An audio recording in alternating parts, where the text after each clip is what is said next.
প্রিয় দর্শক, আসসালামু আলাইকুম। কুরবানির ঈদ চলে গেল, আর কুরবানি ঈদ মানেই তো মাংসের ছড়াছড়ি। মাংস খেতে খেতে বোর হয়ে গেছে, তাই ভাবলাম একটু সবজি তরকারি খেতে মন চাচ্ছিল। ঘরে পটল আলু ছিল, তাই দিয়ে আমি পুঁটি মাছ চচ্চড়ি করেছি। আর এই চচ্চড়িটা কিভাবে করেছি সেটাই আজকে আমি আপনাদের সাথে শেয়ার করব। বিসমিল্লাহির রহমানির রহিম। আসসালামু আলাইকুম। প্রিয় দর্শক, আজকে আমি পটল দিয়ে পুঁটি মাছ চচ্চড়ি করবো। তাই আমি একটু পুঁটি মাছগুলো একটু ভেজে নিচ্ছি, হালকা করে ভেজে নেব।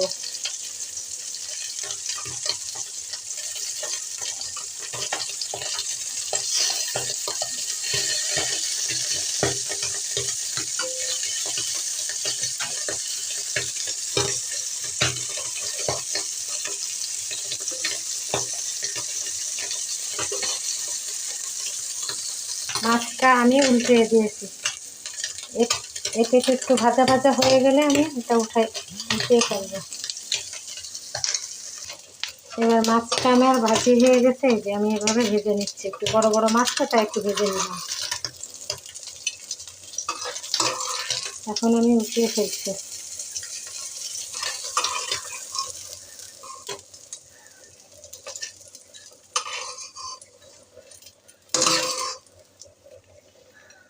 ভেজে মাছটা আমার এভাবে ভেজে নিলাম। এখন আমি তেল দিয়ে দেব। এবার আমি পেঁয়াজ কুচানো দিয়ে দেব।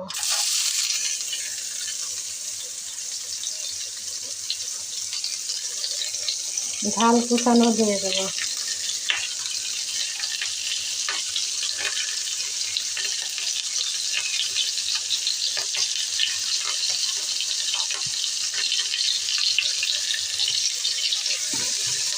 একটু নাড়াচাড়া করে নরম করে নেব।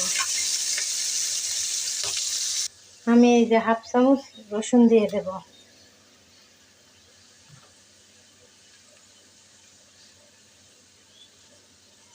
সামান্য আদা দিয়ে দেব।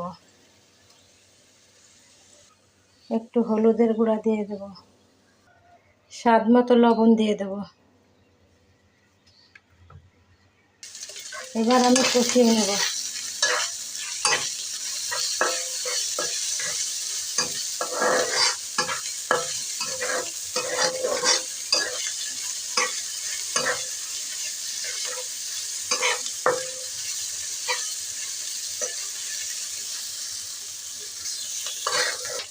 এবার আমি পানি দিয়ে দেবো। মশলাটা কষানোর জন্য পানি দিয়ে দিলাম।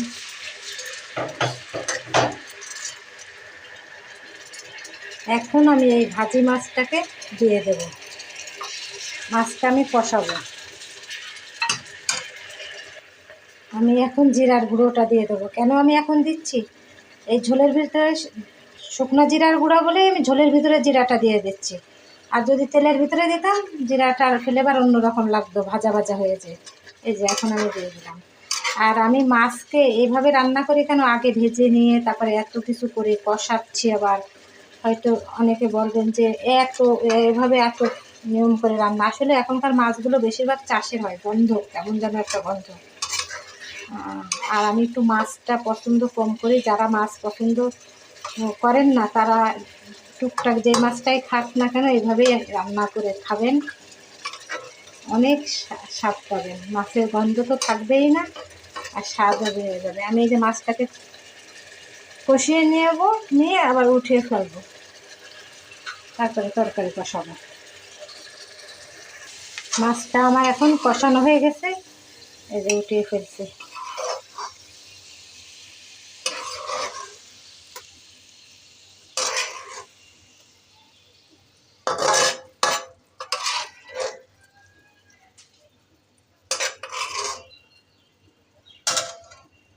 এটা এখন খেতেও পারবেন ইচ্ছা করলে, কিন্তু আমি রান্না করব তো। এটা আমার পটল দিয়ে রান্না হবে, পটল দিয়ে আলু দিয়ে চচ্চড়ি হবে। এখন আমি এই যে পটল আর আলু কুচানো ফালি ফালি করে চিকন করে কেটে রেখেছি। এটা পুঁটি মাছের মতো করে সাইজ করে কেটেছি। এটা দিয়ে চচ্চড়ি করবো। এখন আমি পটলটাকে ভালো করে একটু কষিয়ে নেব, ঢাকনা দিয়ে ঢেকে দেবো। এই যে আমার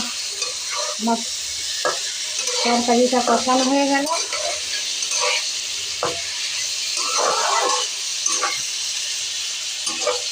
বেশি ভাজা ভাজা করে কষানো যাবে না, তখন স্বাদটা মশলার ফ্লেভারটা নষ্ট হয়ে যাবে। এই জন্য আমি এখনই পানি দিয়ে দেবো।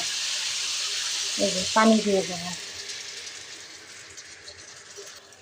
আর একটু পানি দেব।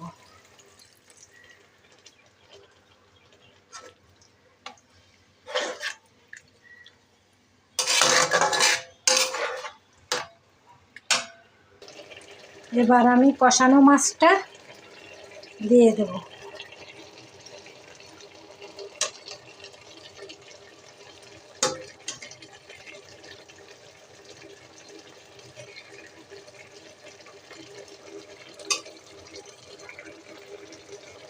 আগে এই পুঁটি মাছ নদীতে, পুকুরে, খালে বিলে হতো, বড় বড় পুঁটি মাছ, আর এখন আসলে চাষ করে।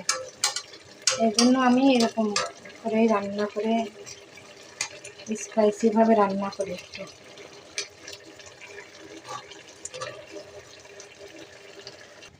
এবার ঢাকনাটা তুলে নেব।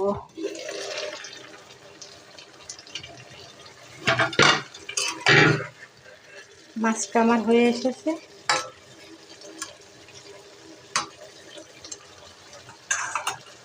এখন ধনিয়া পাতা ছিটিয়ে দেব।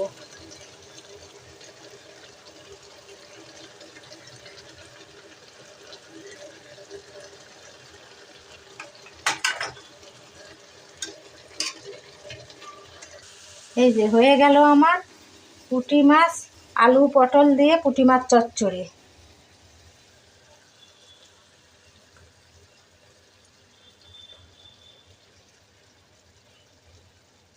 আল্লাহ হাফেজ।